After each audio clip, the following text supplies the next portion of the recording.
Welcome to Epic Moments in Gaming History, a series that takes a look at some of the most amazing and epic moments throughout the history of gaming. So sit back, relax, and enjoy the show.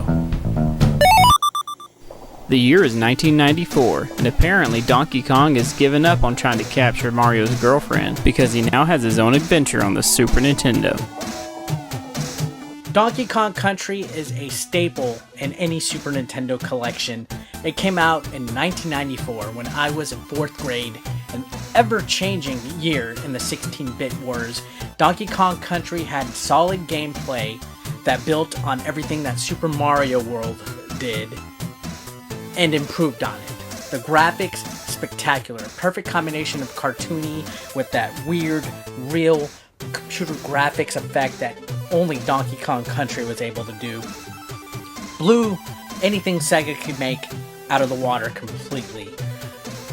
To this day, it holds up just as great as it did when it first came out and is a must-play for anybody getting into the Super Nintendo.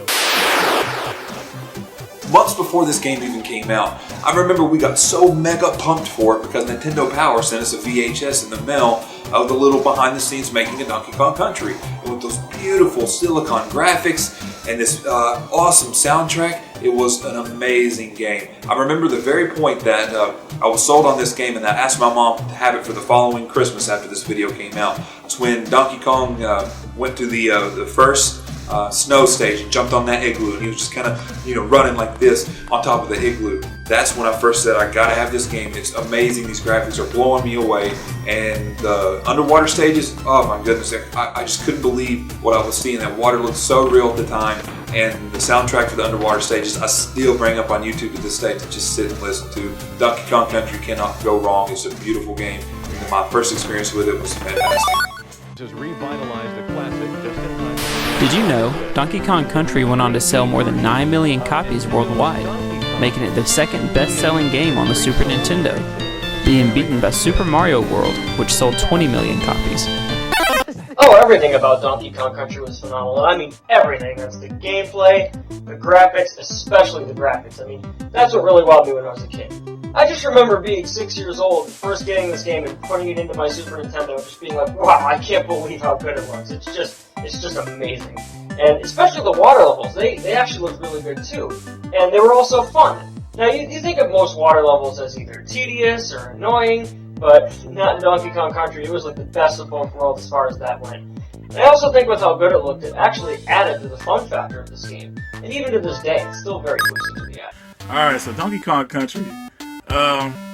I wasn't too impressed at first until I saw the intro, and the intro was really cool to me because it shows the old Donkey Kong, like cranking up the little, I think, what do you call those little things? Phone something. I can't remember. Anyways. And then all of a sudden he's just chilling, playing his little music and everything, and then all of a sudden the new Donkey Kong comes down, and it just has a boombox playing, dancing, and all that stuff. That was really cool. So eventually I actually started playing the game, and I was starting to feel it, the brothership between Diddy Kong and Donkey Kong. And but I would say the most defining moment for me is actually fighting the last boss, King K. Rool or Cool Rule. I can't remember exactly. But we were having a difficult time with him, and because we weren't patient, we wanted to beat him up because we were tired. We wanted to beat the game, and we pretty much had beat him and everything, and then it started showing the credits. And we're like, yeah, we put the controller down, like, yeah, we beat this game, and everything. All of a sudden, we look back at the screen, and King K. Rool gets up. We're like, oh shit! So we had to pick up the controller and start playing it again. And like, man, it was intense. It was fun though. We actually did beat him though the first time that happened, so which was really cool. That made it more epic. And we finally beat the game. They played that cool music after you beat a boss, and that was pretty much my fondest memory of Donkey Kong Country. Fantastic game. Another moment, I'll tell you a moment I actually hated too, is the kart levels, when you're in the rail kart. Playing co-op with my buddy and everything, that's how we played the game. He would start those levels first, and then like all of a sudden I'd be talking and everything. He said, I don't want to do this level no more, and he tossed the controller in my hand, so I had to hurry up and fumble with the controller and try to get back and get back in motion and everything and try to play the game without getting killed. But anyway, that's my full Donkey Kong Country moment. Fantastic game. I haven't played it in years, but the memories will never go away. Donkey Kong Country! Oh, what a great game! I like how Nintendo never shied away from being original, like what their games look like. Colored pencil or crayon or yarn nowadays. Donkey Kong Country was one of the first. So it's like, hey, you know what? Never mind the pixel art. We're gonna make it look like it's claymation or something like that, and it paid off. And it would still be a great game too, even if they removed all those elements. Like even if they said, you know what? We're not gonna make a claymation. We're just gonna make it straight up pixel art, and I think it would still be a draw. I think it would still be a great game today. Also, very trustworthy of Nintendo to let Rare make the game and then have Nintendo publish it. Kind of like how Friday the 13th. Was made by Atlas, but then LJN was the publisher. So Nintendo said, you know what, Rare, here's Donkey Kong, what are you going to do with it? And it was a gamble, and it paid off, too. Donkey Kong Country is still one of the greatest games for the Super Nintendo, for sure. Donkey Kong Country was yet another game I did not own at the time when it first came out, but luckily my cousin owned it, so I got a chance to play it at his house. And at first I wasn't too impressed, but then the more I played it, the more I really started to enjoy it. If it wasn't the graphics, it was the music. I mean, the music was so good at the time. And it's some music that you can still just, listen to this day, and it's just so catchy.